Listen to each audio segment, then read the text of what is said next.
Y ya lo conversábamos anteriormente, a esta hora se realiza en La Moneda una reunión entre los ministros del Comité Político y los presidentes de la nueva mayoría.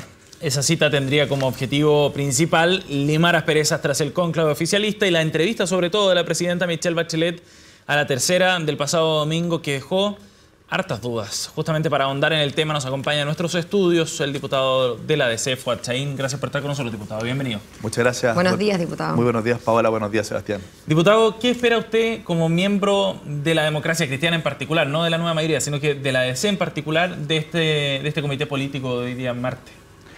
Claridad, para decir. Liderazgo. Mira, estamos una semana al cónclave y estamos más confundidos que antes del cónclave. Y creo que ese es un problema político, una mala señal para la nueva mayoría, una mala señal para el trabajo del Parlamento, una mala señal para el país. Y creo que aquí lo que tenemos que hacer es, efectivamente, continuar con la reforma. Aquí hay un falso dilema entre algunos que dicen o continuamos con la reforma o frenamos la reforma. Todos estamos por los cambios, pero esos cambios tienen que tener un tren de aterrizaje, tienen que tener racionalidad y eficacia. Para que tenga racionalidad y eficacia debe tener diálogo, debe tener gradualidad, deben minimizarse los efectos negativos de la reforma y deben, en definitiva, pensarse en cómo estas reformas pueden tener una adecuada implementación. Tienen que ver con un buen gobierno, con una buena gestión pública y no actuar con una especie de ensayo y error como pasó con la reforma educacional y con la reforma tributaria. Imagínate, partimos con una renta atribuida que era la regla única para todas las empresas. Después se cambió como una regla general y ahora va a ser la regla excepcional solo para aquellas empresas cuyos dueños sean las personas naturales. Eso entonces es lo que no puede ocurrir. Pero usted dice que aquí hay un falso dilema de que no hay, como que no hubieran dos almas dentro de la nueva mayoría, digamos, o dos corrientes, pero eso no es lo que reflejan las declaraciones finalmente. Cuando uno escucha a Ignacio Walker que dice, bueno, el Partido Comunista se salió con la suya, bueno, uno da a entender, os da a entender más bien el senador, de que efectivamente hay aquí dos corrientes que van no en sentidos contrarios, porque el objetivo puede ser el mismo, el de aplicar las reformas, pero con formas que son bien importantes, bien distintas. Es que yo creo que el falso dilema tiene que ver con el fondo, con los que quieren o no quieren cambio. Algunos quieren de alguna manera colgarle a la democracia cristiana el cartel de que no quiere ninguna reforma, un partido conservador, que quiere freno de mano, ojalá administremos lo que queda de gobierno y que no hagamos ningún cambio profundo. Eso es falso. La democracia cristiana quiere cambio, estamos comprometidos con esa reforma, pero queremos que esa reforma se tenga que hacer bien. Y para eso es fundamental el diálogo, la gradualidad, el entendimiento público-privado y dejar definitivamente atrás la teoría de la retroexcavadora, las aplanadoras, el avanzar sin transar, porque eso le hace mal a Chile. Y nosotros estamos pensando en Chile, estamos pensando en cómo efectivamente esas reformas son bien recibidas también por la ciudadanía. Si algunos creen que esto es puro voluntarismo, pero resulta que los ciudadanos en las encuestas cada día nos quitan más el apoyo. Entonces, ese es el realismo que uno espera, ver efectivamente lo que está opinando la ciudadanía, la visión crítica que tiene, cómo se están implementando las reformas. La gente quiere los cambios, pero no de la manera en que se están haciendo. Y precisamente a propósito de que la ciudadanía les quita cada vez más puntos, cosa que se refleja en las encuestas, la propia presidenta, en la entrevista, esta famosa entrevista del día domingo, ella le decía a la persona que la entrevistaba, mire, yo en realidad en la calle tengo otra percepción de él, nomás presidenta. Entonces, finalmente, usted habla de liderazgo, de que lo que espera para hoy es liderazgo, es claridad, cosas que son muy bonitas y muy necesarias, pero como que no se entiende qué es lo que haga falta después de un cónclave que se anunció con bombos, platillos. Bueno. Entonces, ¿para qué sirvió ese cónclave? Usted está como en la línea de Espejo, ¿no? Del diputado Espejo, que escribió en la tercera también, a propósito de la nueva mayoría, bastante crítico. Sí, yo salí más confundido al cónclave que como entré, y creo que ese es un problema político importante.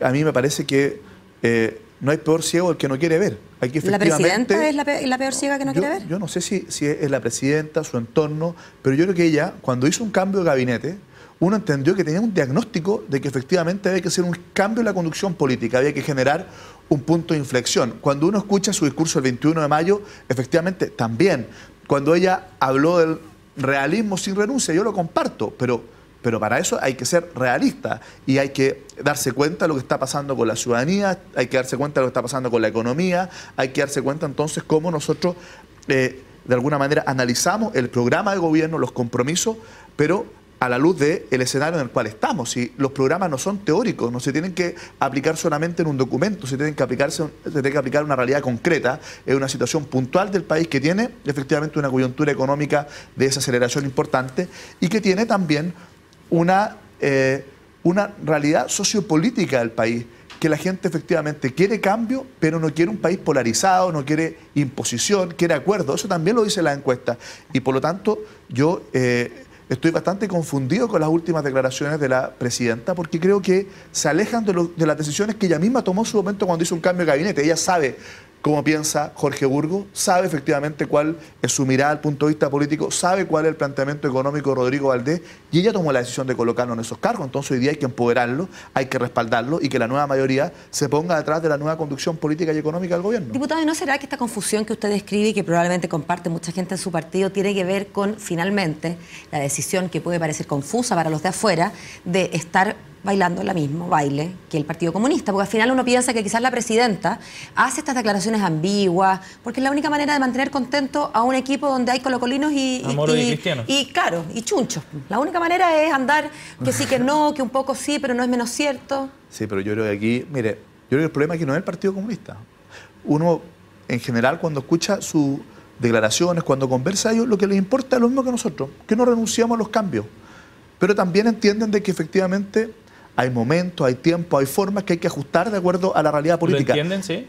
Yo, por lo menos, en las conversaciones que tengo con ellos, así lo he visto. O sea, se lo pregunto, que hay consenso en ese punto entre la DC y el Partido Comunista, a eso me refiero. Sí, yo realmente veo más bien en otras áreas, cuando escuché en el cónclave, por ejemplo, creo que de repente uno veía más realismo en el presidente del Partido Comunista que en el presidente del Partido por la Democracia, ¿no? Entonces, creo que efectivamente hay algunos liderazgos dentro de la nueva mayoría que creen que esta cosa es puro voluntarismo y el avanzar sin transar y que aquí no importa a quién afectemos. Si no se trata de afectar a un sector determinado, lo importante es no afectar al país. Obviamente que reformas estructurales requieren afectar a grupos de interés y en eso nosotros tenemos la decisión de poder avanzar, pero no afectemos el desarrollo del país. Mire, justamente por lo histórica de esta reforma, por lo profunda que son, requieren el mayor nivel de entendimiento y de gradualidad, porque de lo contrario, lo que ocurre es que no son tampoco sustentables en el tiempo, no van a poder surtir la mayor cantidad de efectos positivos y probablemente vamos a maximizar los efectos negativos. Y eso, desde el punto de vista político, desde el punto de vista de la buena gestión pública, es un error garrafal.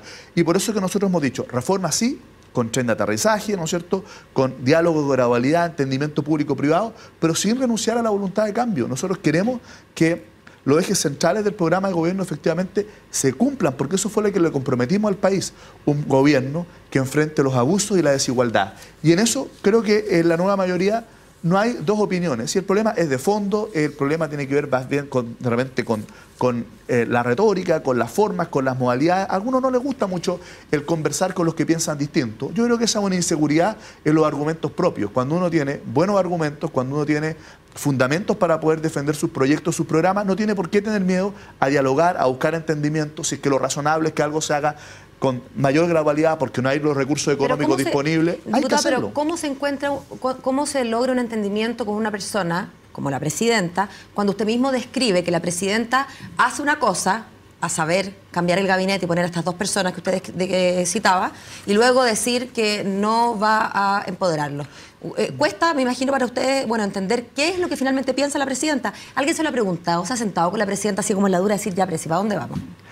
No sé, yo no he estado en esa pero el ministro Burgos, por ejemplo. Pero yo me imagino que sí. Yo creo que la presidenta debe considerar seriamente zanjar este tema, empoderando definitivamente a los ministros Burgos y Valdés. Lo hizo la semana pasada, pero por ejemplo, esta entrevista de La Tercera generó más confusión. Yo creo que cuando el presidente de la República habla, en este caso la presidenta de la República habla, debe ser para poder generar claridad en el escenario político y no confusión. Yo creo que fue una mala entrevista de La Tercera y espero que hoy día, más allá de esa entrevista, lo importante es que ese énfasis que ha planteado la presidenta de realismo sin renuncia tenga una expresión en concreto y que sepamos nosotros, qué proyectos de ley del programa vamos a impulsar este año, cuál es el próximo, cuál es la gradualidad que vamos a tener y qué cosas definitivamente por ser accesorio y por no tener los recursos no lo vamos a poder hacer o no lo vamos a poder hacer ahora. Y creo que esa sinceridad es buena tenerla para con la nueva mayoría y para con el país. Diputado, ¿y en qué pie queda el ministro Jorge Burgos después de todo esto? Mira, yo creo que el ministro Jorge Burgos tiene el respaldo primero absoluto de la democracia cristiana, de una parte importante de la nueva mayoría, y yo estoy convencido que también tiene el respaldo de la presidenta, porque si no tuviera el respaldo de la presidenta dejaría de ser ministro. Yo creo que fue una mala entrevista y que en definitiva tiene que zanjarse con hechos políticos. A mí, más que las declaraciones en un medio de comunicación, lo que me importa son los gestos políticos. Y si es que el tono del gobierno, el contenido de los proyectos, la manera en que vamos a buscar entendimiento en el Parlamento, efectivamente está en la línea de lo trazado por el ministro Burgos y Valdés, no va a pasar más allá de ser una anécdota, creo, esta entrevista que de alguna manera... O sea, que la presidenta no quiso decir lo que dijo. Yo no sé si no quiso decir lo que dijo. Yo creo que quizá fue una frase, digamos, que a lo mejor no se refería justamente ni al ministro Valdés y Burgos ni a la nueva mayoría, probablemente se refería a aquellos grupos que están interesados en que efectivamente estas reformas no se hagan y que más bien leyeron el realismo sin reforma como un 2-3 momia es, y eso por lo menos la nueva mayoría no lo comparte nadie. Nosotros queremos avanzar, vamos a responderle a la gente, pero queremos hacerlo bien, y eso significa una manera, una forma, un tono distinto, y como te digo, los nostálgicos de la retroexcavadora tendrán que entender de que hoy día hay una conducción política económica distinta, ¿no es cierto?, que se hace cargo de esta realidad del país, que es diferente, con esta realidad de las encuestas también que nos llaman la atención, y creo que lo inteligente es hacerse cargo de esta visión crítica y no ser contumaz, majadero y continuar haciendo las cosas de la misma manera. Diputado Chaín, gracias por haber venido a CNN Chile. Muy amable. Muchas gracias a usted. Que esté muy bien. Día.